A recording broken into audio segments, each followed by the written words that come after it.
ሰላም ዩቲዩብ እንደምን አላችሁ? ዳግም ተመስገን እባላለሁ። የናቪ ኬሚካልስ ዩቲዩብ ቻናል ኦነር ነኝ። እንደዛ በናቪ ኬሚካልስ የደረቅና ፈሳሽ ሳሙና አሰራሮችን በጥልቀት እናይበታለን፣ እንማማርበታለን። አሰራሩ፣ ሂደቱ፣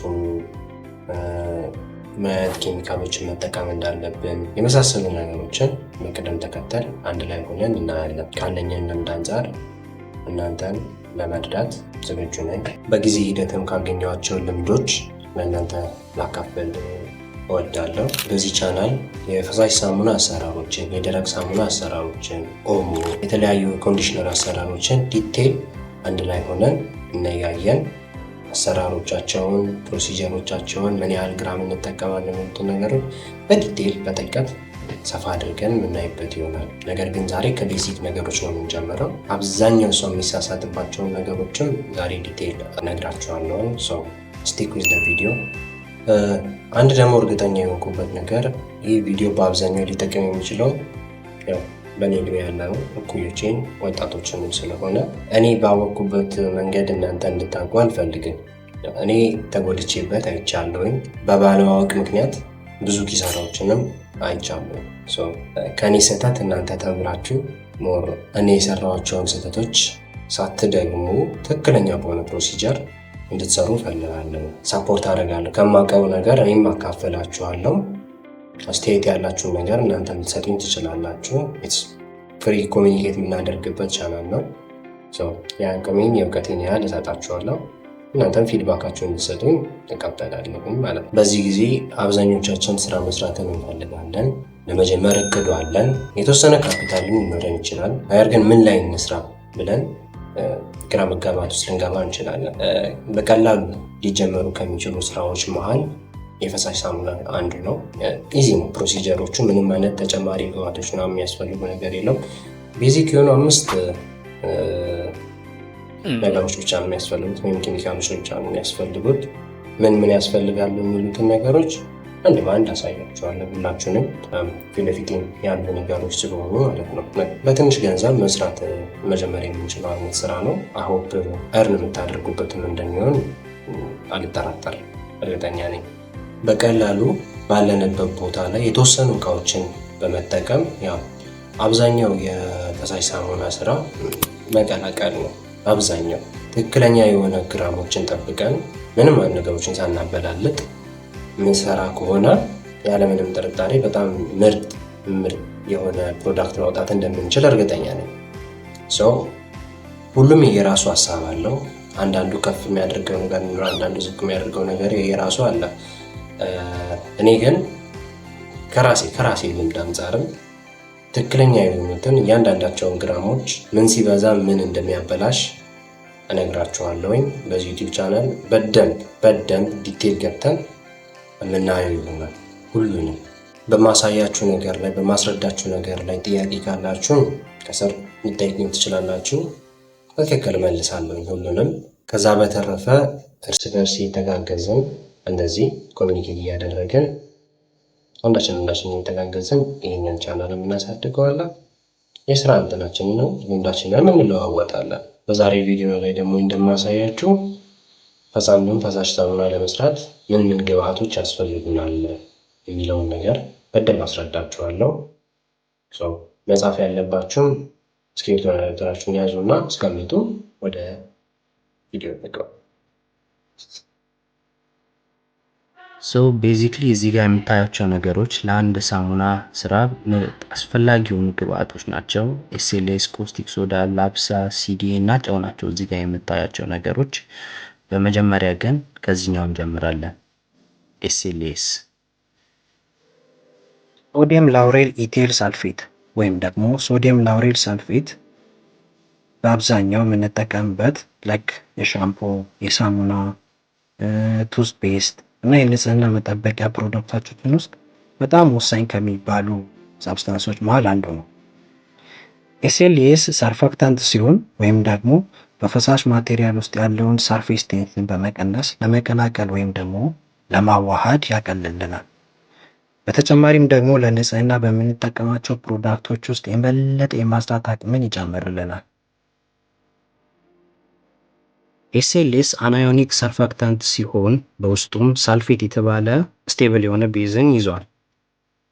ኤስኤልኤስ ደርማቶሎጂካሊ ለቆዳ ቶክሲክ የሆነ ሰብስታንስ ሲሆን በአብዛኛውም ጊዜም ከቆዳ ጋር ንክኪ ሲኖረው ቆዳችን ላይ የማሳከክ፣ የመቆጣትና እንዲሁም የመቅላትና የማቃጠል ስሜትን ይፈጥራል።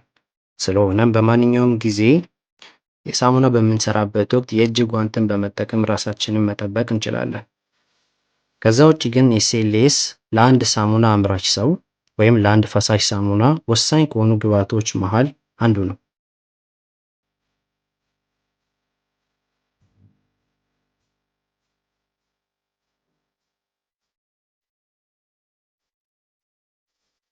ከኤስኤልኤስ በመቀጠል ደግሞ የምንመለከተው ኮስቲክ ሶዳ ነው።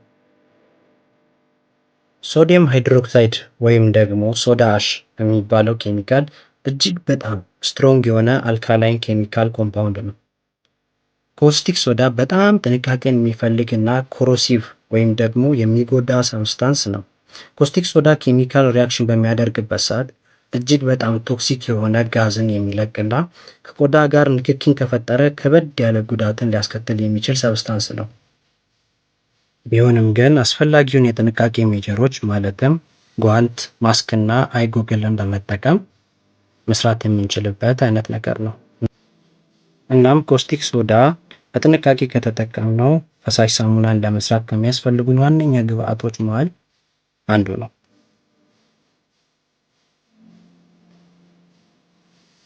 ከኮስቲክ ሶዳችን በመቀጠል ሌላኛው ደግሞ የምንመለከተው ሰብስታንስ ላፕሳ ይባላል። ሊነር አልካላይ ቤንዚል ሳልፎኒክ አሲድ ወይም ደግሞ ላፕሳ ብለን የምንጠራው ሰብስታንስ ሌላኛው አናዮኒክ የሆነ ሰርፋክታንት ሲሆን በአብዛኛውም ደግሞ የዲተርጀንት ፕሮዳክቶች ውስጥ ዘቂ ወይም እንደ ዋነኛ ኮምፖነንት ይወሰዳል። ሁለቱም ማለትም ኤስኤልኤስ እና ላፕሳ የፔትሮል ተረፈ ምርት ወይም ደግሞ የነዳጅ ተረፈ ምርት ብለን የምንጠራቸው ግብዓቶች ናቸው። ላፕሳ በፈሳሽ ሳሙናችን ውስጥ ከሚጫወታቸው ቁልፍ ዋና ስራዎች መሃል የጽዳት ኃይልን መጨመር እና የፈሳሽ ሳሙናችን አረፋ መጠን እንዲበዛልን ያደርግልናል።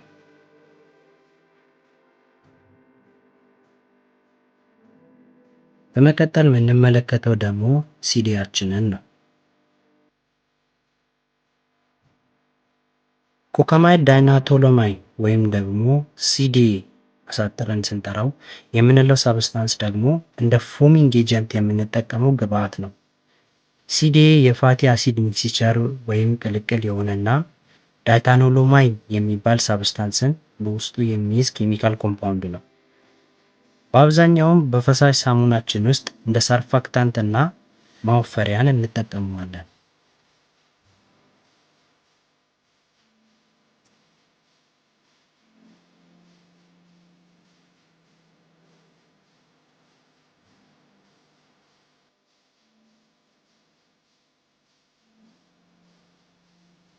በስተመጨረሻም ደግሞ ሳሙናን ለመስራት ከምንጠቀምባቸው ወሳኝ ግብዓቶችና በቀላሉ ከምናገኛቸው መሃል አንዱ ጨው።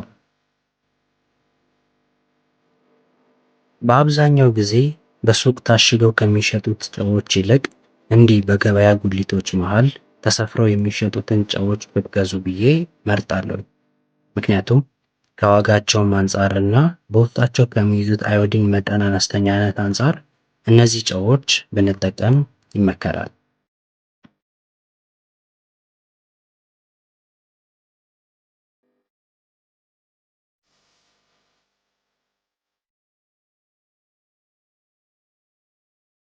ሌላኛው ደግሞ እንደ ግብአት ባይቆጠርም አንድ ፈሳሽ ሳሙና ሰሪ ግራሞችን፣ ልኬቶችን ለክቶ ስለሆነ የሚጠቀመው ከሚያስፈልጉን ነገሮች መሃል አንዱ ዲጂታል ሚዛን ነው። የተለያዩ የዲጂታል ሚዛን አይነቶች ሲኖሩ እኔ ጋር የምትመለከቱት ይሄ ትንሹ ሲሆን ነገር ግን የበለጠ እስከ 40 ኪሎ እስከ 50 ኪሎ አለፍ ሲልም እስከ 100 ኪሎ ግራም ድረስ የሚችሉ የተለያዩ ሚዛኖች አሉ። እናንተ በመረጣችሁት ልክና በምትሰሩት የሳሙና ብዛት መጠን የሚችልላችሁን በግራም በትክክል መመዘን የሚያስችላችሁን ዲጂታል ሚዛን ግዙና ተጠቀሙ።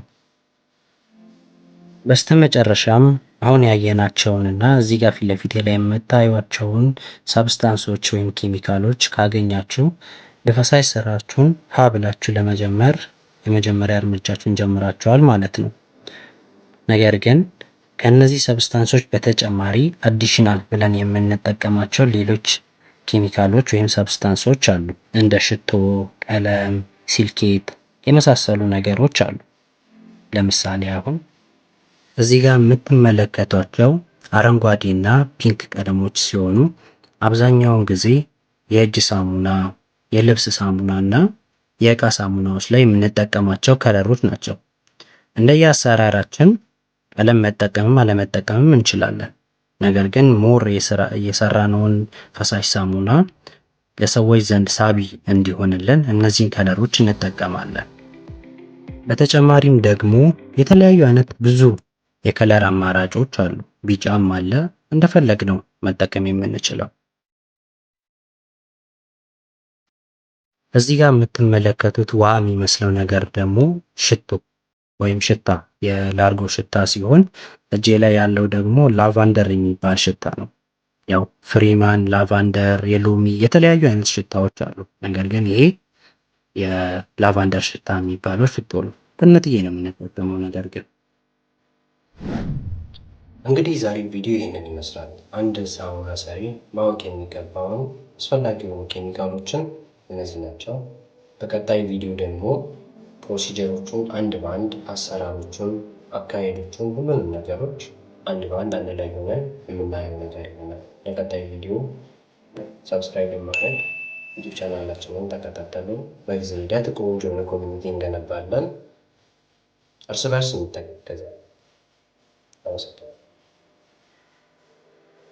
በቀጣይ ቪዲዮ እንዴት አድርገን እንደዚህ ያለ በጣም ወፍራም የሆነ ፈሳሽ ሳሙናን ቤታችን ውስጥ መስራት እንችላለን የሚለውን ነገር በደንብ አሳያችኋለሁ። ያው ምንም ነገር አላስቀርም። እኩል አብረን እየሰራን ምን ያህል ግራም እንደምጨምር ምን ያህል እንትን እንደማደርግ እያንዳንዱን ፕሮሲጀሮች እያሳየኋችሁ ታዩታላችሁ። ምንም አይነት መደበቃችሁ ነገር አይኖርም። ዩ ጀስት ገና ሲ ኢት። ቴንክ ዩ።